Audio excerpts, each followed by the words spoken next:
एक जादुई थैला। अचानक एक दिन गांव में एक लड़का आया।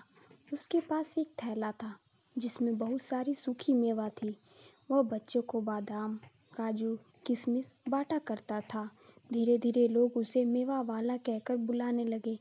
उसका असली नाम किसी को भी पता नहीं था। बच्चे उससे बहुत खुश रहते थे। मेवा वाला दिल का बड़ा अच्छा था, सबकी मदद करता था और सबको हंसाता रहता था। इसीलिए गांव के सभी लोग, बड़े भी उसे बहुत पसंद करते थे। एक दिन मेवा वाले को एक छोटी सी थैली पड़ी मिली। उस थैली पर लिखा हुआ था, हाथ डालो सब कुछ पालो। मेवा वाला समझ गया कि यह कोई जादुई थैली है। उसने थैली की सच्चाई पता करने के लिए अंदर हाथ डाला और थोड़े से पैसे मांगे। अगले ही पल थैली के अंदर सोने के सिक्के भर गए। मेवा वाले ने थोड़े से सिक्के अपने लिए रख लिए और बाकी गांव वालों को दे दिए। फिर उसने दोबारा थैली में हाथ डाला और अपने माता पिता से मिलने की इच्छा की, लेकिन इस बार कुछ भी नहीं हुआ।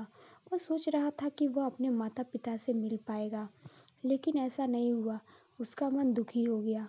उधर उसके पास सोने के सिक्के देखकर गांव वालों को लगा कि मेवा वाला कोई चोर है, इसीलिए उन्होंने उसको गांव से बाहर निकाल दिया। मेवा वाला बेचारा चुपचाप चल दिया। वह काफी देर तक चलता रहा। शाम होने लगी थी। उसने देखा कि थोड़ी दूर पर एक कुआं था। उसे प्यास लगी थी। पानी पीने वह कुएं के पास पहुंचा। उसने कुएं से पानी खींचा और चुल्लू भर लिया। जैसे ही वह पानी पीने वाला था, उसे किसी की आवाज़ सुनाई दी।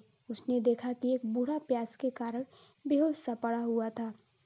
मेवा वाले ने अपने चुल्लू का पानी उस बूढ़े को पिला दिया। जब वह बूढ़े के नज़दीक गया तो दोनों ने एक दूसरे को देखा। तब उन्होंने महसूस किया कि वे कितने सालों से एक दूसरे को ही ढूंढ रहे थे। असल में मेवा वाला मस्तान देश का राजकुमार था और वह बूढ़ा व्यक्ति उसके पिता थे, राजा साहब। दोनों एक दूसरे के गले लग गए। कुछ वर्षों पहले राजकुमार अचानक गायब हो गया था। राजकुमार ने पिता को बताया कि उसे डाकू उठाकर ले गए थे। वहां से वह किसी तरह बचकर निकल गया था। साथ ही मेवा का एक थैला वहां से ले आया था। थोड़ी मेवा वह खुद खाता था, थोड़ी बच्चों को बांटता था। उसे पता ही नहीं चल पा रहा था कि अपने देश कैसे लौट जाए, इसीलिए वह इधर उधर भटक रहा था। राजा भी खुद वेश बदलकर अपने बेटे को ढूंढने निकले थे। इस तरह अचानक मिल जाने से दोनों बहुत खुश थे। दोनों बातें कर रहे थे, तभी वह जादुई थैली राजकुमार की जेब से निकलकर जमीन पर गिर गई।